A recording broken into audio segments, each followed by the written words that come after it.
부모는 하나님의 복입니다. 나면 안 나올 줄 알았어요. 따라합시다. 자녀는 하나님의 복입니다. 네, 자녀는 하나님의 복입니다. 네, 그렇듯이 부모는 하나님의 복입니다. 아멘. 원수가 아니고요, 못된 것들이 아니고 자녀가 내 복이듯이 부모님도 하나님의 복입니다. 이렇게 믿으셔야 됩니다. 성경을 한 것도 복이 있는데요, 에베소서 6장 1절에서 3절, 자녀들아 주 안에서 너희 부모에게 순종하라, 이것이 옳으니라. 내 아버지와 어머니를 공경하라, 이것이 약속이 있는 첫 계명이니 이로써 내가 잘되고 땅에서 장수하리라.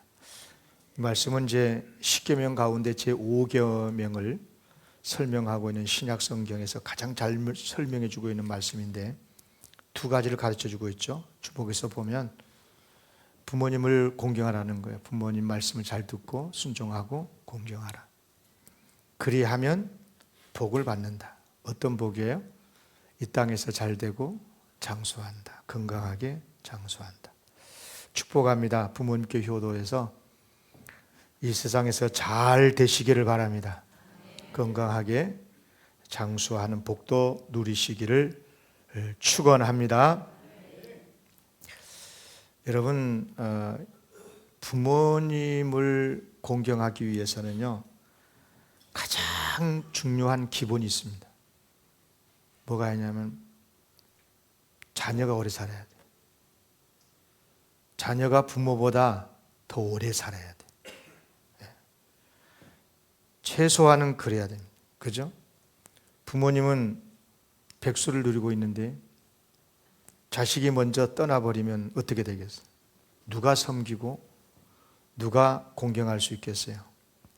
장수만 그런 게 아니고요, 자식이 오래 살더라도 건강해야 효도할 수 있고, 또 물질의 복도 받고, 또 가족이 화목해야 효도를 할 수가 있어요. 이른바 이 땅에서 잘 되고 장수해야 효도할 수 있다, 그 말이에요.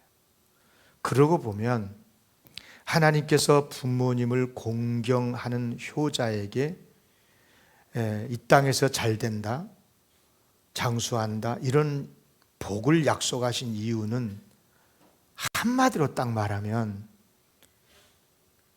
효도하는 자녀 만들기 위해서 그런 거예요. 네. 자식이 예쁘니까 하나님이 복 주시고 싶어서 이런 복도 약속을 할 수 있겠지만, 거기다 조건을 붙여서 부모님을 공경하면, 그러니까 그래야 복을 받기 위해서라도 효도를 할 거고, 또 잘되고 장수하려니까 효도를 하게 된다, 그 말이에요. 그리고 효도하여 복을 받으면 더욱더 효도를 하게 되어 있습니다.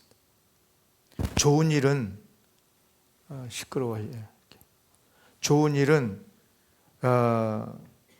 계속 좋은 일을 하면 복을 받자, 좋은 일에서 복을 받잖아요. 그럼 계속 좋은 일을 하게끔 되어 있습니다. 나쁜 일을 했는데 복을 받잖아요. 그럼 나쁜 일을 계속합니다.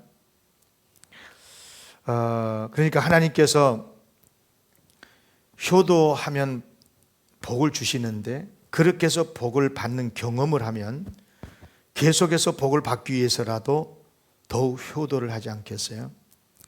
그러니까 하나님께서 복을 약속하시고 효도의 복을 약속하시고 또 효도를 했을 때 약속대로 복을 주시는 이유는, 결론적으로 말하면 부모님께 효도하도록 만들기 위해서 그렇다고 말해요. 그렇게 믿으시기를 바랍니다. 그런데 사실 가만히 생각해 보세요. 자녀가 복을 받잖아요. 그러면 그 자체가 부모에게 최고의 복입니다. 효도예요, 효도. 최고의 효도예요. 그렇지 않나요? 여러분, 자식이 있는 분들은 아시겠지만 자식이 잘 되면 부모의 배가 아픕니까?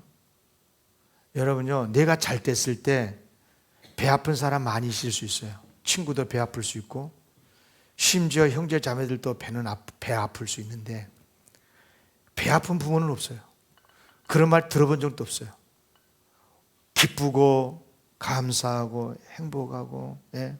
그러니까 자녀들이 복을 받으면 그 자체가 최고의 효가 된다 그 말이에요. 그러니까 우리가 효도를 잘 하려면 복을 받아야 될 줄로 믿습니다. 예. 자, 그러면 효도는 어떻게 해야 하는 것인가? 어떻게 하는 것이 효도인가 하는 것을 말씀을 드리려고 합니다. 오늘 본문 말씀에서 잘 가르쳐 주고 있는데요. 첫째는 뭐냐? 효도하는 방법이 부모님을 존중하고 공경하라는 것입니다. 너무 익히 잘 알지만 같이 읽어볼게요. 23장 22절 시작. 넌 아비에게 청종하고 내 늙은 어미를 경히 여기지 말라. 늙은 아비에게 청종하라. 청종하라. 청종하라는 말은 말씀을 하실 때 귀를 기울여서 듣고 그 말씀을 따르라 그 말이잖아요. 청종이에요. 듣고 경청하고 따르라 하는 거고, 경히 여기지 마라. 말 그대로입니다. 부모님을 가볍게 여기지 말고 늙었다고 무시하지 말고, 그런 말씀입니다. 쉽게 말씀을 드리면 우리가 이제 회사 생활을 할 때 회사에서 가장 신경 쓰이고 눈치를 보는 사람이 있을 거예요. 대체로 보면 사장의 눈치를 가장 많이 보죠. 사장님, 회사 대표이사. 그렇다면 부모님을 대할 때도 똑같습니다. 부모님을 대할 때도 사장님처럼 대하라는 거예요. 사장님처럼. 회사에서 사장님을 대하듯이 집에서 부모님을 대하라 그 말이에요. 여러분, 부모님의 말씀을 사장님의 말씀처럼만 귀 기울여서 듣고 따르면 효자가 됩니다. 또 사업장에서 누가 가장 귀해요? VIP 고객이죠. VIP 고객에게 눈치를 많이 보잖아요. 아무래도 사업을 하신 분들은. 그렇듯이 부모님을 대할 때도 회사에서 사업장에서 VIP 고객처럼 대하라는 거예요. 최소한 그렇게 해야 된다는 거죠. 그게 바로 부모님을 공경하는 태도입니다. 사실 사장 VIP 고객에 비하겠어요? 부모님이 얼마나 고마우신 분들입니까? 낳아주시고 길러주신 정말 소중하신 분들인데 늘 감사하면서 가장 귀한 분으로 모셔야 할 것입니다. 그런데 실제 우리의 삶은 그러지를 못해요. 그냥 부모님이니까 나를 낳아주시고 길러주신 아버지고 아빠고 엄마다 보니까 쉽게 생각을 하고, 함부로 대하고. 그런데 여러분 꼭 기억하셔야 돼요. 그 앞에서 무슨 격식을 차리고 그러란 뜻보다도 그게 아니고 진짜 의도적으로라도 부모님을 대할 때 회사에서 사장 대하듯이, 그리고 사업장에서 VIP 고객을 대하는 것처럼 하라. 그 뜻이 바로 22절 뜻입니다. 다시 한번 읽겠습니다. 시작. 너를 낳은 아비에게 청종하고 내 늙은 어미를 경히 여기지 말지니라. 아멘. 꼭 기억하셔야 되겠고요. 두 번째는 지혜로운 사람이 되라는 것입니다. 23절 말씀인데 같이 읽을게요. 시작. 진리를 사되 팔지는 말, 명철도 그리할지니라. 이 말씀은 지금 효와 관련해서 말씀을 하면서 주신 말씀이거든요. 어찌 보면 효도와 관련이 없는 말씀 같긴 한데 그런 게 아니에요. 효도하라는 겁니다. 효도. 이것이 효도라는 것이. 이것이 효도. 여러분, 아버지에게 청종하고 어머니를 가볍게 여기지 말라. 22절에 그랬잖아요. 또 여기는 23절인데 24절에도 보면 의인의 아버지가 즐겁게 된다. 25절은 부모를 즐겁게 하라 그랬잖아요. 다 효도를 가르치고 있는데 23절 말씀도 똑같습니다. 효가 뭐냐? 효도가 뭐냐? 진리를 팔아먹지 말라는 거예요. 진리를 억만금을 주고라도 진리는 사지만 아무리 배고프고 아무리 어려워도 진리를 팔아먹지 마라. 지혜도 마찬가지, 훈계도 마찬가지, 명철도 마찬가지입니다. 사대 팔아먹지 마라. 그래서 24절에 보면 이렇게 말씀했어요. 밑에 보면 지혜로운 자식을 낳은 자는 그로 말미암아 즐거울 것이니라. 예. 지혜로운 자식이 되면 부모님께서 즐거워하신다는 그런 말씀이잖아요. 여러분, 사람은 누구든지 다 명예를 소중하게 여기는데요. 특히 이제 나이가 들면 더 그래요. 예. 그렇지 않습니까? 저도 이렇게 이제 나이가 먹어가면서 느낀 게 돈, 건강 다 소중한데 명예가 너무너무 소중하다는 것을 알게 돼요. 그러면 명예를 누가 주시느냐 하면 하나님께서 주시는데 두 가지 방법으로 주셔요. 하나는 뭐냐 하면 자신의 노력으로 명예를 획득하도록 도와주시죠. 그러니까 힘써서 노력하고 그래서 능력도 갖추고 지위와 자리를 얻게 하시고 또 신뢰를 얻게 만들어서 명예를 얻도록 해 주시는 거죠. 그런데 명예는요, 내가 노력해서 얻는 것도 있지만 다른 사람을 통해서도 명예를 얻어요. 특히 가족을 통해서 명예를 얻습니다. 여러분, 아버지가 훌륭한 분이잖아요. 아버지가 돈 많고 부자고 성공을 했으면 자녀도 아버지의 그 명예를 얻게 되는 거예요. 전혀 상관이 없는 것 같지만 그렇지 않습니다. 물론 불공정하게 특혜는 안 되겠지만은 그러나 부모님이 훌륭하다는 그 이유만으로도 자녀가 사람들에게 인정을 받고 참 훌륭한 어르신의 부모님의 아들이구나 딸이구나 이렇게 인정을 받지 않습니까? 그렇듯이 부모의 명예는 자식으로부터 온다는 걸 아십니까? 매우 중요한 이야기거든요. 자식이 성공하면 부모님이 얼마나 기뻐합니까? 성공만이 그런 게 아니고요. 자녀의 인품이 좋거나 사는 것이 훌륭하고 지혜롭고 덕스럽잖아요. 아이고. 야, 저 부모님은 좋겠다. 예? 누구의 자식이라냐? 왜 저렇게 마음이 좋냐? 씀씀이가 훌륭하냐? 인품이 좋으냐? 성공했냐? 이렇게 사람들이 인정해 주지 않습니까? 그러니까 자녀들이 훌륭하게 되면, 자녀들이 명예를 얻으면 그 부모님도 명예를 얻는다는 것입니다. 그러니까 지혜로운 자녀는 부모님을 즐겁게 하는 효도가 된다는 것을 꼭 기억하시기를 바랍니다. 세 번째, 의로운 사람이 되라 하는 것입니다. 24절 말씀입니다. 오늘 본문요. 같이 읽어볼까요? 시작. 의인의 아비는 크게 즐거울 것이요 자녀가 바르게 살면 부모가 미안합니다. 즐거울 것이요. 다시요. 지혜로운 자식을 낳은 자는 그로 말미암아 즐거울 것이니라. 아멘. 이런 문장을 일컬어서 이제 반복된 평형법이라고 그러는데 히브리어나 헬라어에 많이 나옵니다. 성경을 읽다 보면요. 그러니까 같은 뜻인데 같은 뜻을 앞뒤 문장으로 연결시켜 가지고 이제 반복하게 하는 그러니까 강조하는 강조법이죠. 그러니까 그만큼 중요하다는 거예요. 그러니까 자녀가 의로운 사람이 되면 아버지가 즐거워하고 자녀가 지혜로운 사람이 되면 부모가 즐거워한다. 같은 말이에요. 실제로는 같은 말인데 이게 강조하고 있는 거죠. 여러분 정말 그렇지 않습니까? 그러면 어떻게 사는 것이 의롭게 사는 거예요? 어떻게 사는 것이 지혜롭게 사는 거예요? 여러분 어떻게 배웠습니까? 어떻게 사는 것이 의롭게 바르게 그리고 지혜롭게 사는 겁니까? 성경은 명료하게 말씀합니다. 하나님을 믿고 하나님을 의지하고 하나님의 뜻대로 하나님의 말씀대로 사는 것이 의롭게 사는 것이고 지혜롭게 사는 것인 줄로 믿습니다. 여러분 하나님의 뜻대로 의롭게 살면요 그게 지혜를 얻는 거예요. 지혜롭게 사는 거예요. 그리고 지혜로운 사람은 의롭게 살아갈 수밖에 없는 것입니다.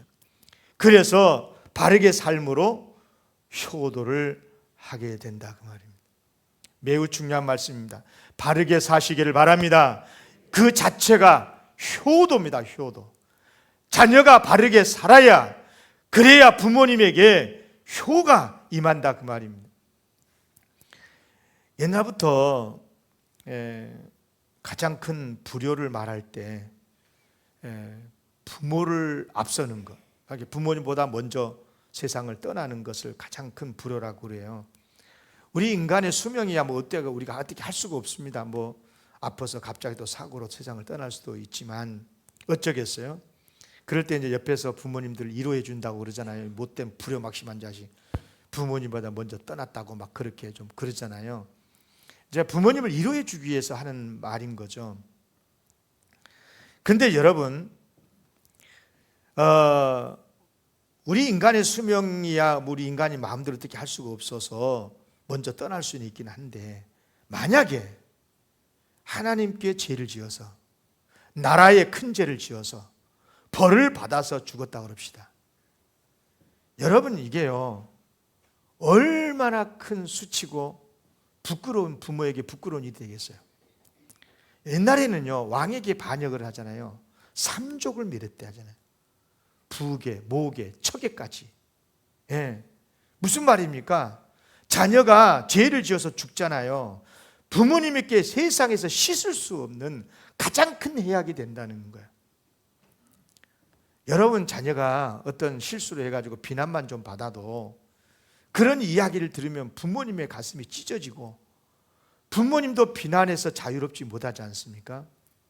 그래서 옛날부터 자녀가 잘못되는 것이 가장 최악의 불효가 됐던 것입니다.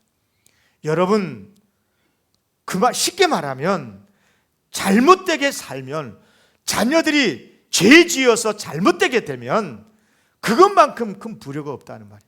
바꿔 말하면 의롭게 사는 것이, 자녀가 바르게 사는 것이 가장 큰 효다. 꼭 기억하시기를 바랍니다. 그래야 부모님께 명예가 되고, 그런 의미에서 신앙생활을 잘하고 하나님의 뜻대로 살아서 복을 받은 자녀들은 정말 큰 효자가 아닐 수가 없습니다. 여러분, 부모님의 은혜를 생각할 때 부모는 언제나 밤낮으로 자식을 위해서 기도한다, 눈물을 흘려 피눈물을 흘려 기도한다, 이런 이야기를 많이 합니다. 맞습니다. 정말 그렇습니다. 그런데 여러분, 정말 하나님을 믿는 자식은 부모님을 위해서 쉬지 않고 밤낮 기도한다는 거 아십니까? 저는 지금까지 예수를 믿고 나서 지금까지 수십 년 동안 기도할 때 부모님을 위한 기도가 멈춘 적이 없어요. 저의 자녀들을 위해서도 기도하고 성도들, 나라를 위해서도 기도하지만, 여러분, 하나님을 믿는 사람은 하나님이 어떤 분이신지를 알고 하나님은 복 주시는 분인 것을 알기 때문에 부모님의 건강을 위해서, 부모님의 평화를 위해서 기도를 하는 것입니다. 여러분, 얼마나 귀한 일입니까? 그래요. 무슨 말씀입니까? 자녀가 하나님을 믿고 어떻게 사는 것이 의롭게 사는 것이고 바르게 사는 것을 알기 때문에, 그래서 바르게도 살지만 부모를 위해서도 기도하고 부모가 형통하기를 원하고 희생하고. 여러분, 다시 말씀을 드립니다. 자녀가 바르게 살면 이것은 최고의 복입니다. 아멘. 자녀들 죄지지 마세요. 정말 하나님은 잘 믿으세요. 그래야 그것이 효입니다.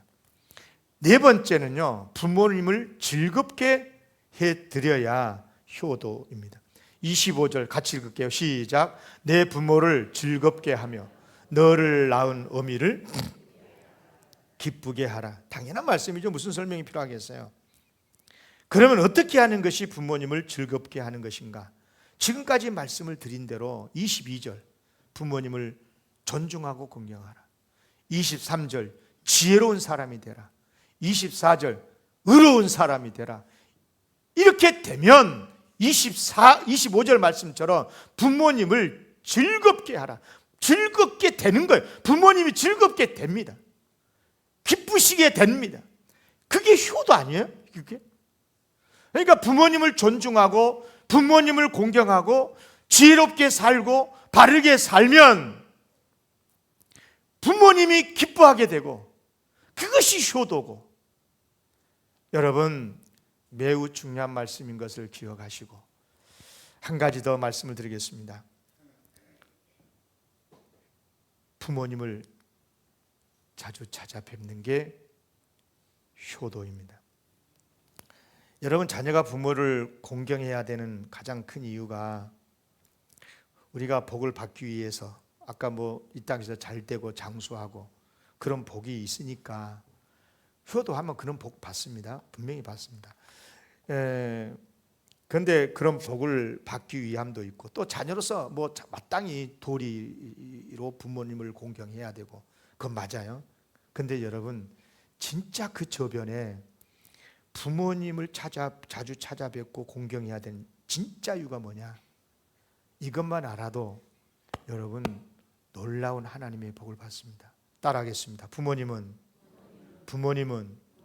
하나님의 대리자이시다. 아멘. 꼭 기억하셔야 됩니다. 정말 그렇습니다. 부모님은 하나님의 대리자로서 나를 낳으셨어요. 우리는 하나님을 믿을 때 천지 창조를 하신 분으로 믿잖아요. 그런데 동시에 나를 지으신 분으로 믿어요. 이게 창조 신앙이잖아요. 여러분, 하나님은 나를 지으셨어요. 그런데 누구를 통해서 지으셨냐?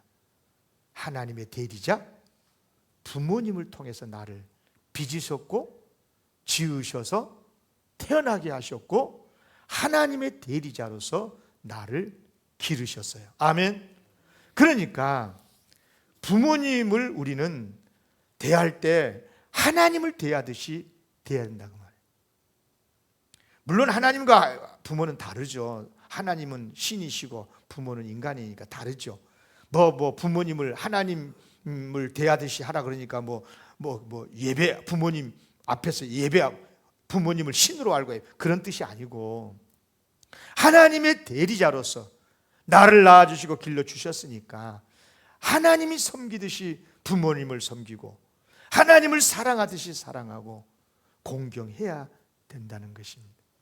그런데 우리가 하나님을 경외하고 하나님을 섬기고 있는데요, 크게 보면 하나님을 섬기는 방법은 두 가지입니다. 크게 보면 하나는 예배 드리는 겁니다. 예배. 또 하나는 이제 하나님의 뜻대로 살고 말씀대로 사는 건데, 여러분 예배란 게 뭐예요? 예배는 하나님 앞에 나아가서 경배하는 것이 예배라고 그래요. 물론 하나님은 어디나 계십니다. 어디나 계시기 때문에 우리가 어디나 계시는 하나님을 어디에서나 예배 드릴 수 있어요. 그러나 그것은 하나님 편에서 그런 거고, 우리 인간은 어디에나 없어요. 오경래암이라는 사람 지금 여기 있으면 집에는 없어요. 오경래암 사람 여기 있으니까 저기 없어요. 여러분 무슨 말이냐? 예배라고 할 때 하나님만 계셔야 되는 게 아니에요. 예배자가 있어야 돼요. 그 자리에. 그렇지 않습니까? 예배자가 없는 예배가 있을 수 있습니까? 아무리 거룩한 예배라고 말을 해도 예배자가 없는 거룩한 예배는 있을 수가 없어요. 무슨 말이냐? 여러분, 예배는 어디서나 하나님이 계시니까 예배 드릴 수 있지만, 하나님께서 예배자인 우리의 한계를 아시고 예배 자리를 만들어 주셨어요. 그래서 성전을 지어 주셨고 하나님 앞에 기도할 수 있는 예배하는 기도하는 성전을 만들어 주셨고, 그래서 우리 성도들끼리 11시에 영광교회에서 다 같이 이 자리에 모여서 예배를 드리자라고 약속을 하고 예배를 드리고 있는 거예요. 아멘. 그런데 이상하게 무슨 대단히 하나님을 잘 믿는 사람처럼, 하나님을 잘 아는 사람처럼, 하나님은 어디나 계시니까 어디에서나 예배 드렸다 그러면서 누워서 11시에 교회 나오지도 않고 스마트폰으로 잠옷바람에 설교 듣고 있으면 그 예배 드린 겁니까? 여러분, 기가 막힌 이야기다 그 말이에요. 누가 이렇게 신학이 타락하면 이것은 교회가 타락하고, 신학이 타락하면 우리의 신앙이 타락해 버리는 거예요. 여러분 그런 걸 모릅니까? 하나님은 어디나 계신다는 걸 모릅니까? 여러분, 그럼에도 불구하고 성전을 지어주시고 예배 자리를 만들어주시고 성도들 간에 같이 모여서 찬양하고 예배를 드리게 해주셨다 그 말이에요. 여러분, 약속된 장소에 약속된 시간에 나와서 예배 드리시기를 바랍니다. 그래야 진정한 예배자가 되는 것입니다. 그리고 예배 속에는 다 있어요. 하나님을 경외하는 모든 게 있어요. 찬양, 하나님의 말씀을 듣는 것, 우리가 하나님의 축도를 받은 것, 복을 받는 것, 성령이 임하시는 것, 우리가 말씀을 들을 때 회개하는 것, 다짐하는 것, 하나님 앞에 헌금을 드리면서 헌신하는 것, 모든 게 예배 속에 다 들어가 있는 거예요. 1시간 동안 드리지만 이 1시간 안에 하나님을 경외하는 모든 것이 담겨 있는 줄로 믿습니다. 물론 예배에서 가장 중요한 우리의 마음이야. 마음이 중요해. 그렇지만 여러분, 진짜 하나님을 사랑하는 마음이, 믿음이 있으면 당연히 몸과 시간을 바쳐서 하나님께 드리겠다라고 하는 시간에, 하나님께 예배하는 장소, 약속한 시간에, 장소에 나와서 함께 예배를 드려야 되는 것입니다. 그래서 어느 신학자가 이렇게 이야기했습니다. 이 예배는 몸으로 하나님을 배우는 것이다. 따라하겠습니다. 예배는 몸으로 하나님을 배우는 것이다. 꼭 기억하시길 바랍니다. 우리 영광교회 성도들은 그렇게 돼야 될 줄로 믿습니다. 우리가 부모님을 공경과 관련된 말씀을 듣고 있는데, 하나님을 대하듯이 부모님을 공경하라고 했으니, 그러니까 뭐예요? 진짜 효도를 한다는 것은 뭐냐? 부모님을 찾아뵙고 섬겨야 된다고. 부모님을 찾아뵈야 되는 거예요. 부모님들도 자녀들을 직접 만나고 함께하는 것을 좋아하시지 않으십니까? 저는요, 억만금을 준다 해도 자녀들이 가끔 와서 아빠, 엄마하고 같이 둘러앉아서 밥 먹고 기도하고 축복하고, 여러분 얼마나 큰 축복인지 모르는 거예요. 자녀들과 함께 이야기하고 함께 식사하고 얼마나 행복한 자리입니까? 이런 축복된 가족이 되시기를 바랍니다. 오래전에 제가 TV에서 본 내용인데, 캐나다로 이민 간 딸이 이제 늙어가신 부모님이시니까 자기도 이제 한국을 나올 수 없고, 그래서 이제 부모님을 모시겠다고 초청을 했어요. 부모님이 이제 모든 재산을 다 정리해 가지고 딸에게 우선 7천만 원을 송금을 합니다. 그리고 캐나다를 갔어요. 그런데 그것을 쉽게 나올 줄 알았는데 영주권이 나오지를 않는 거예요. 그러니까 늙으신 부모님이 또 한국에 왔다가, 그 캐나다가 얼마나 멀어, 뭐 수십 시간 비행기를 타고 왔다가 또 여기서 또 수속에 또 가고 그랬나 봐. 옛날에는 결국은 이제 영주권 획득이 어렵다는 것을 결론적으로 알게 되면서 딸에게 돈을 돌려달라고 해서 내가 다시 한국으로 가야 되겠다, 아무래도. 예. 근데 놀랍게도 딸이 못 주겠다고 그럽니다. 이유가 뭐냐? 자기가 오빠에게 돈을 떼었는데 부모님이 갚아야 된다는 거예요. 딸은 부모가 아닌가? 아니, 딸은 자식이 아닌가 없어. 딸이 오빠에게 뗀 돈 그럼 얼마냐? 2천만 원인데 그러면 5천만 원이라도 줘야 되겠지 않겠어요? 어쩔 수 없이 부모는 돈이 없으니까 캐나다에 이제 또 가고, 근데 받기는커녕 캐나다 가면 뭐 버림을 받는 거죠. 결국 노 부모님은 수년간 한인사회, 한인교회 도움을 받으면서 근근히 살아가고 결론적으로는 빈손으로 귀국을 합니다. 어머니가 귀국할 때 말할 수 없이 우셔요. 그런데 왜 우시냐? 그 마음의 중심에 뭐가 있냐면 돈 7천만 원 잃어버린 게 아니고, 그거 잃었다고 부모님이 울고 있어요. 다시는 딸을 못 보게 되겠구나 하는 슬픔 때문이다. 이게 부모님 마음이 아니겠어요? 그러니까 부모는 자식과 함께 하고 싶은 것, 이것이 바로 하늘이 내려준 마음인 것 같아요. 하나님께서 아예 부모의 가슴 속에다가 자식을 낳는 순간 부모의 마음 속에다가 이렇게 자식과 함께 하고 싶고 사랑하고 싶고 그 마음을 딱 심어준 것 같아요. 사랑하는 성도 여러분, 부모님께 효도하시기를 바랍니다. 그래서 복도 받고 또 복을 받으면 그 자체가 부모님에게 또 효가 되고 얼마나 귀한 은혜입니까? 그런데 마지막으로 여러분에게 드리고 싶은 말씀이 있습니다. 하나님께서 주신 복을 보니까요, 크게 보면 두 가지입니다.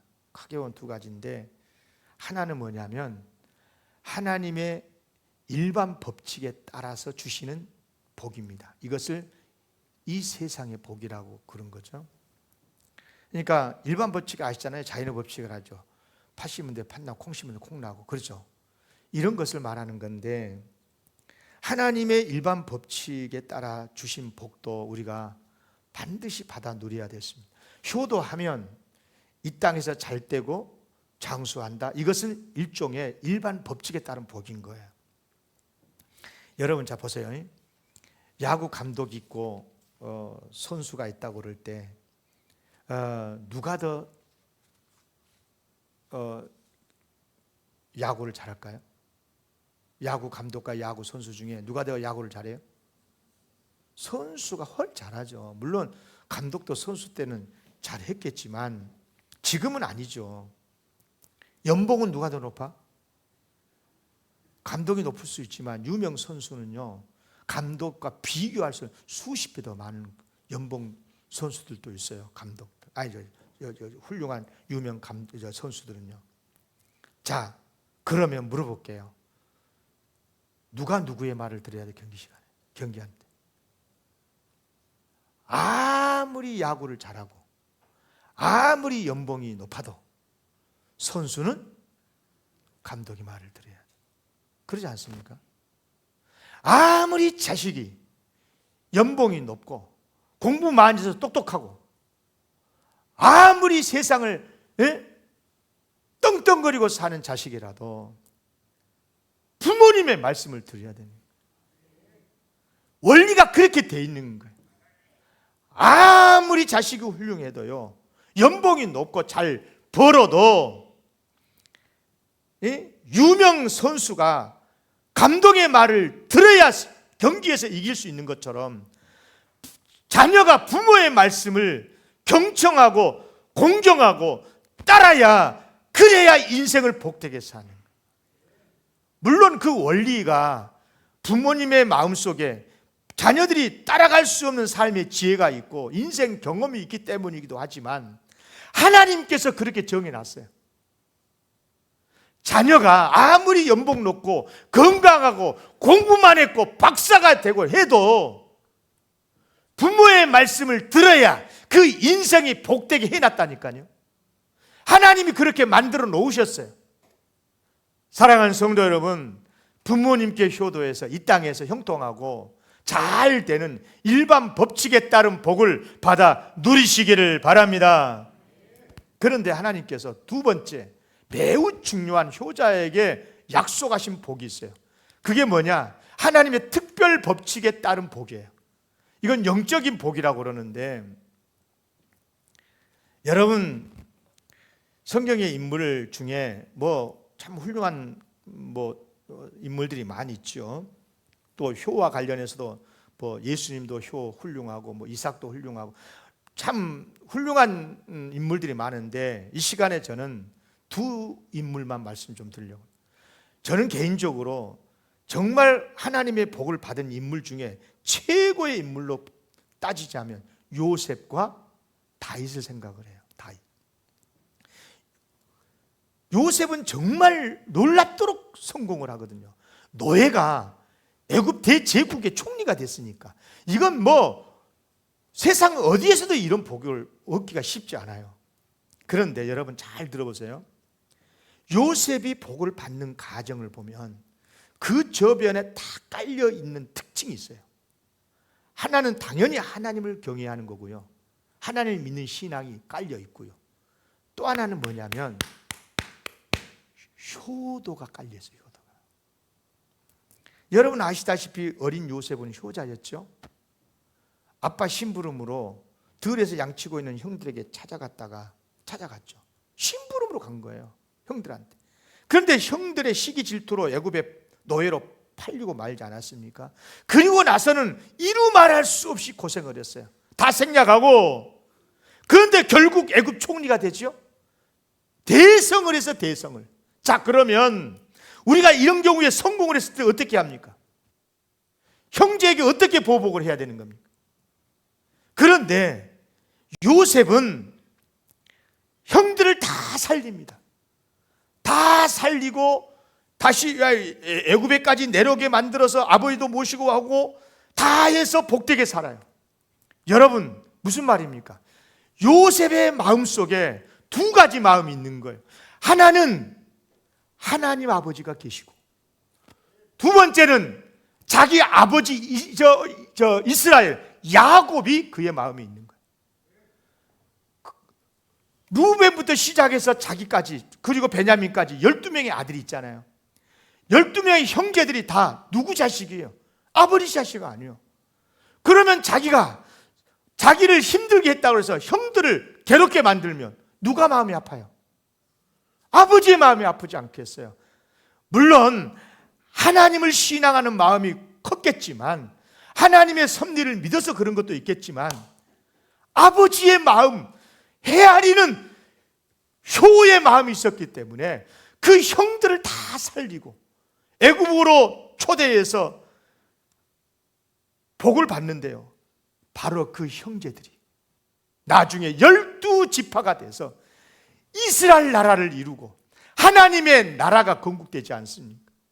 얼마나 놀라운 축복이. 그러니까 효도를 하면, 효의 마음을 가지면 이 땅에서도 일반 법칙에 따라서도 복을 받지만 영적으로도 신령한 믿음의 가문을 이루게 된다, 그 말이에요. 아멘. 꼭 기억하시기를 바랍니다. 다윗도 똑같습니다. 다윗도. 여러분, 다윗도 어렸을 때 보니까 진짜 효자였더라고요. 아버지의 말씀을 따라서 양을 치고, 이제 사울이 잘못되니까 사울을 폐위하고 이제 새로운 왕을 세우기 위해서, 찾기 위해서 이새의 집에 사무엘이 찾아가잖아요. 그럴 때 다른 형들은 다 집으로 왔어. 그런데 다윗만은 들에서 양치고 있었다고요. 무슨 말이에요? 철저히 아버지의 말씀을 듣고 순종하고 들에서 어리지만 열심히 일하고 있었다는 거예요. 또 보세요. 이제 다윗이 이제 하나님이 이제 기름 부으시고 왕이 되려고 할 때, 그 전에 사울 왕에게 엄청나게 박해를 받잖아요. 정말 죽임을 받을 이유가 얼마나 많았어요. 그런데 그때 보니까요, 사무엘상 22장 23장 쭉 읽어보니까 이 다윗의 위대함이 보이더라고. 뭐냐? 그런 박해 속에서도 아버지 걱정을 해요, 이새. 그래서 아버지를 공경하고 아버지의 생명을 지키고 아버지의 자녀들을 얼마나 보살핀지 몰라요. 그러면서 소외당한 사람들을 끌어모으고 이런 일련의 모든 과정을 거쳐서 다윗이 이스라엘 왕이 돼요. 이스라엘이 왕이 됐어. 그러면 왕이 됐다는 것은 일반 법칙에 따라서 하나님을 잘 믿음으로 효도를 함으로 왕이 되었으니까 이 세상의 복을 받은 거죠. 그런데 다윗이 그냥 왕입니까? 메시아의 왕국을 이루었잖아요. 예수 그리스도의 조상이 다윗과 아브라함 아닙니까? 여러분, 얼마나 축복된 일입니까? 기억하십시오. 효를 하면, 부모님을 효도하면, 부모님께 효도하면 이 세상에서만 잘 될 거 아니고 영적인 믿음의 가문도 이룬다는 것을 꼭 기억하시기를 바랍니다. 우리는 다 하나님을 믿는 사람들이에요. 하나님의 역사, 하나님의 복을 믿는 사람들이에요. 맞습니까? 그렇다면 하나님의 대리자로서 우리를 낳아주시고 하나님의 대리자로서 우리를 길러주신 부모님을 진심으로 공경해야 될 줄로 믿습니다. 부모님이 어떤 분이시냐, 잘났나 못났냐, 배웠냐 못 배웠냐, 늙었냐, 그건 아무것도 아닌 거예요. 부모님 존재 그 자체가 우리에게 하나님이 예비하시는 복을 받게 하시는 통로라고 믿으시기를 바랍니다. 꼭 그렇게 믿으십시오. 하나님은 우리에게 복 주실 때 효라고 하는 통로를 통해서 복이 임하게 만들어요. 세상의 복도, 영적인 복도 꼭 기억하시고 진심으로 효도해서 크게 복받아 누리시는 여러분 되시기를 기원합니다.